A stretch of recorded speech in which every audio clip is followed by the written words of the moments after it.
Okay right. అందరికీ జై BC, జై బహుజన, జై భీమ్, జై ఫూలే. ఒక 4 రోజుల కిందట మరి నగర్ కర్నూలు జిల్లా కమ్మెర గ్రామంలో మల్లన్న స్వామి దగ్గరికి బిడ్డ పుట్టింది అని చెప్పేసి సంతోషంతో ఆ దేవుడి ఆశీర్వాదాల కోసం వెళ్తే మరి అక్కడ 2 నెలల పిల్లని 2 నెలల పసికందుని చిన్నారి అని చూడకుండా వాళ్ళ అమ్మ మా భర్త ప్రాణాన్ని ఈ చిన్న పిల్లనన్నా చూసి ఈ పసికందుని ముఖాన్ని చూసైనా వదిలేయండి, బతికించండి, మేము వేరే ఊరికి పోయి బతుకుతామని చెప్పినా కూడా ఆ కాళ్ళ దగ్గర పెట్టినటువంటి పసికందు పైన కాళ్ళు పెట్టి తొక్కి ఆమె మరణానికి కారణమైనటువంటి వ్యక్తులు ఈ 2. అంతటి కుల మతంతో వాళ్ళు ఒక బీసీ బిడ్డని, రజక సామాజిక వర్గానికి చెందినటువంటి ఒక కుటుంబాన్ని కులం పేరుతోటి దూషించుకుంటూ, మళ్ళీ వాళ్ళ భార్య ఎస్సీ వర్గానికి చెందినటువంటి వ్యక్తిని కులం పేరుతోటి దూషించుకుంటూ మరి పెద్ద పెద్ద కర్రలతోటి వాళ్ళని కొట్టడానికి కూడా, చంపడానికి కూడా ప్రయత్నం చేయడం జరిగింది.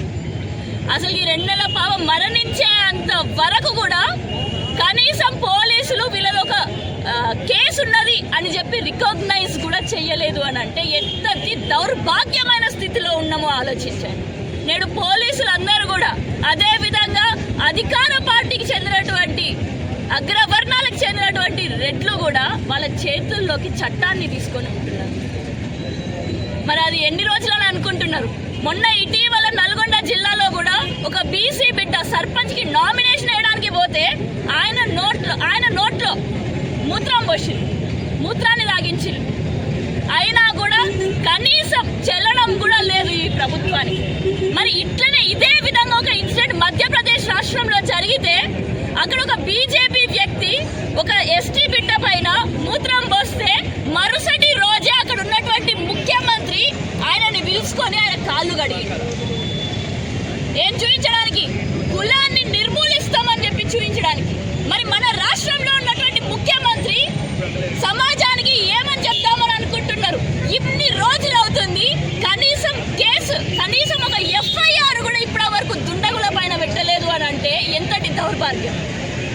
రోత కలిగించే విషయం ఏంటంటే ఇంకా వీళ్ళ పైన పెట్టకుండా కేసు, ఎవరైతే బేబీ మౌనిక చనిపోయినటువంటి బిడ్డ ఉన్నదో వాళ్ళ కుటుంబం పైన సెక్షన్ 325 కేసులు పెట్టి, సెక్షన్ 325 అంటే అగేన్స్ట్ గా ఉన్న వాళ్ళకి వాళ్ళ బొక్కలు చేతిలో కాల్లో పర్మనెంట్ గా సూపో చెవులో వినబడకపోతే పెట్టేటటువంటి కేసు. అంత పెద్ద కేసు ఎవరైతే హత్య చేయబడ్డారో ఆ హత్యకి గురైనటువంటి కుటుంబం పైన రివర్స్లో పెట్టింది. అందుకనే నేడు పెద్దపల్లి పట్టణంలో నేడు బీసీల మందరం, ఎస్సీల మందరం, రజక సామాజిక వర్గానికి చెందినటువంటి వాళ్ళందరూ, లాండ్రీ అసోసియేషన్ వాళ్ళందరూ కూడా మేమందరం కలిసి నేడు బహుజన సంఘాలు, బహుజన వర్గాలు, కార్మిక వర్గాల మహిళలు, చిన్నారులతో పాటు అందరం కలిసి పెద్ద ఎత్తున కొవ్వొత్తుల ర్యాలీ మన చిట్యాల ఆయిలమ్మ గారి విగ్రహం దగ్గర నుంచి మరి నేడు జెండా వరకు ఇక్కడికి వచ్చి మరి వాళ్ళకి నివాళులు అర్పించుకోవడం జరిగింది. మరి బేబీ మౌనికకి వాళ్ళ కుటుంబానికి న్యాయం జరిగేంత వరకు, న్యాయం అంటే కేవలం దోషులకి శిక్ష మాత్రమే కాదు, కఠినమైన చర్యలు వీళ్ళపైన మాత్రమే కాదు, న్యాయం అంటే ముఖ్యమంత్రి గారు కూడా దీనిపైన క్షమాపణ చెప్పాల్సిందే.